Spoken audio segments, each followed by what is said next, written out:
नमस्कार, स्वागत है आपका ओमान न्यूज़ हिंदी में एक बार फिर से। ओमानी सरकार की आप स्ट्रेटजी एक तरह से समझिए कि आखिरकार ओमानी सरकार करना क्या चाहती है, फ़्लाइटों को क्यों ओपन नहीं कर रही और कौन कौन से जो राज्यपाल हैं वहाँ पे केवल वैक्सीनेटेड लोगों को जाने की अनुमति। मिनिस्ट्री ऑफ हेल्थ ने बताया पिछले 24 घंटे में ओमान में 1675 नए कोविड मरीज सामने आए हैं और 17 लोगों की दुखद मृत्यु हुई है। ओमान में एक्टिव रोगी हैं, जो एक्टिव संक्रमण रोगी उनकी संख्या में गिरावट देखने को मिली है। मिनिस्ट्री ऑफ हेल्थ ने बताया है कि पिछले मंगलवार को ये संख्या 28,755 थी, जो कि बुधवार को ये 28,728 दर्ज की गई है। ओमान में टोटल संक्रमितों का जो प्रतिशत है वो 10.25 दर्ज किया गया है।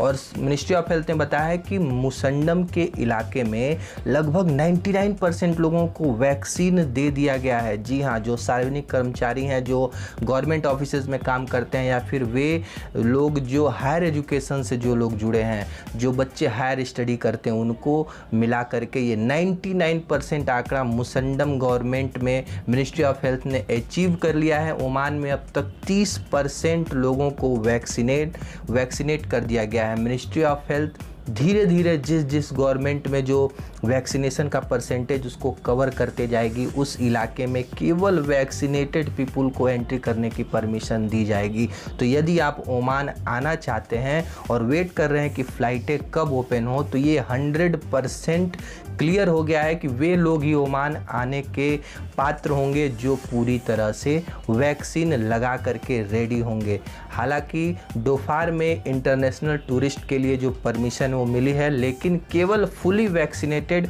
टूरिस्ट हैं वे ही डोफार में आ सकते हैं।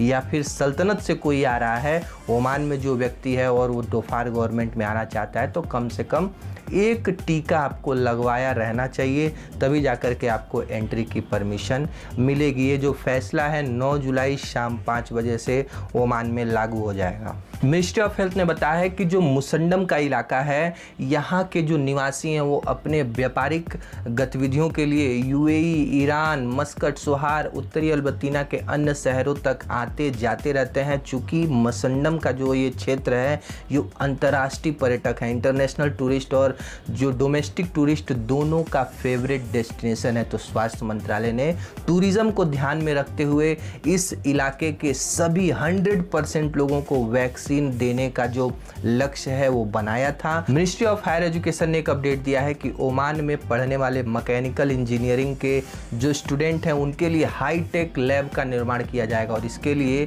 LNG डेवलपमेंट फाउंडेशन के साथ एक समझौते पर हस्ताक्षर किया गया कि ओमान में 99,689 ओमानी रियाल के लागत से लैब की जो प्रयोगशालाएं हैं वो बनाई जाएंगी, ताकि बच्चों को हाईटेक प्रयोगशालाओं में परीक्षण करने का, सीखने का अवसर मिल सके। सुप्रीम कमेटी ने ये डिसाइड किया है कि ईद अल अधा का जो ये त्यौहार आ रहा है 10 जुलाई से 12 जुलाई के मध्याह्न में जो छुट्टियां रहेंगी, इस दौरान आप या कोई भी व्यक्ति बाहर घूमने नहीं जा सकता। आपको अपने घर में अपनी छुट्टियां बितानी होगी और इस दौरान पूरी तरह से लॉकडाउन रखा जाएगा पूरे सल्तनत को। और आने वाले 16 जुलाई से जो रात्रि लॉकडाउन का टाइमिंग को भी बढ़ा दिया गया है, शाम 5 बजे से सुबह 4 बजे तक कोई भी व्यावसायिक गतिविधियां या कोई मूवमेंट नहीं होगा। और एक चीज़ सुप्रीम कमेटी ने बताया है कि जो मस्कट का इलाका है, उत्तरी और दक्षिणी अल्बर्टीना के इलाके में ही संक्रमण का जो रेट है काफ़ी ज़्यादा है। तो ऐसे इलाकों में यदि आप रहते हैं तो आपको और अधिक सावधानी बरतने की आवश्यकता है।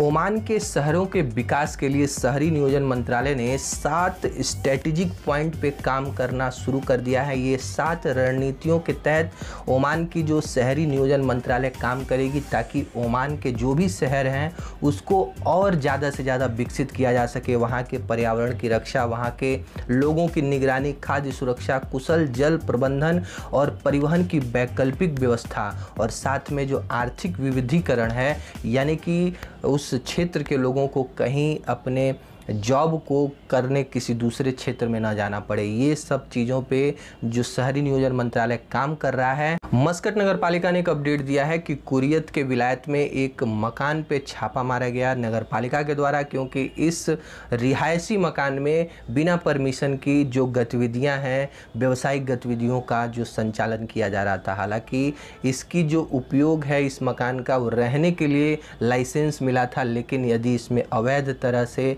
व्यावसायिक गतिविधियां होंगी तो ये गैर कानूनी है ओमान गवर्नमेंट के लिए।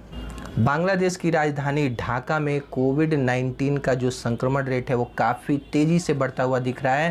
पहले ये संक्रमण रेट केवल 3% ही था, लेकिन पिछले कुछ दिनों में 28% तक की वृद्धि हुई है, और जिसको देखते हुए सख्त राष्ट्रव्यापी तालाबंदी की घोषणा बांग्लादेशी सरकार ने की है। हालांकि बांग्लादेश के जो राजदूत हैं उन्होंने मिनिस्ट्री ऑफ हेल्थ ओमान के उनसे मुलाकात की, उनके कार्यालय में जाकर, और दोनों देशों के जो मेडिकल फैसिलिटी को बढ़ावा देने के लिए उन्होंने चर्चा भी की। रॉयल ओमान पुलिस ने ओमान में रहने वाले सभी निवासियों को एक चेतावनी देते हुए बताया है कि बच्चों के डूबने की जो घटनाएं हैं बहुत ज़्यादा सामने आ रही हैं, और इसमें जो सबसे मेन कारण क्या है, पेरेंट्स की लापरवाही। यदि कोई परिवार किसी रेस्टोरेंट, किसी होटल या बाहर कहीं घूमने फिरने जाता है तो वो अपने आप में बिजी हो जाते हैं और बच्चों को छोड़ देते हैं, और बच्चे गलती से स्विमिंग पूल, समुद्र जैसे पानी वाले इलाके में गिर जाते हैं और पेरेंट्स को पता नहीं चलता और बच्चों की मौत हो जाती है। तो ऐसे कहीं भी आप घूमने जाएं तो सबसे पहले आप अपने बच्चों को अपने साथ रखें, व्यस्त रखें, ताकि उनकी जान को सुरक्षित रखा जा सके। ओमान एयरपोर्ट अथॉरिटी ने अपडेट दिया है कि यदि कोई भी व्यक्ति ओमान आ रहे हैं तो आने से पहले सिविल एविएशन अथॉरिटी की आप जो गाइडलाइंस है उसको देख लीजिए, उसको चेक कर लीजिए, उसमें क्या नीड है, क्या डॉक्यूमेंटेशन है, उसको कंप्लीट करने के बाद ही आप अपनी जो फ़्लाइट की टिकट है वो बुक कराइए। और यदि आप भारत आ रहे हैं तो स्टेट वाइज अलग अलग प्रदेशों की जो क्वारंटीन रूल है, क्या रेगुलेशन है, वहाँ पे क्या नियम है, उसको पढ़ लीजिए, ताकि जब भी आप इंडिया लौटें, अपने देश लौटें, तो सकुशल अपने घर पहुँच जाएं, कोई भी आपको एयरपोर्ट पे परेशानी न झेलनी पड़े। इजगी के विलायत से एक अपडेट आ रही है कि 2 दिनों से लगातार यहाँ पे बारिश हो रही है, और जो पूरी तरह से वादी सूख गया था, सूखा पड़ गया था, वहाँ पे पानी पूरा भर गया है। जो कुएं हैं पानी से भर गए, और जो भूमि का जल स्तर है वापस से बढ़ गया है, जो कि खेती के लिए बहुत ही अच्छा संकेत है। आज के लिए बस इतना ही। वीडियो कैसा लगा लाइक करके ज़रूर बताइए, और चैनल पे नए हैं तो प्लीज़ सब्सक्राइब कीजिए, ताकि ओमान से जुड़ी हर अपडेट आप तक सबसे पहले पहुँचे। धन्यवाद।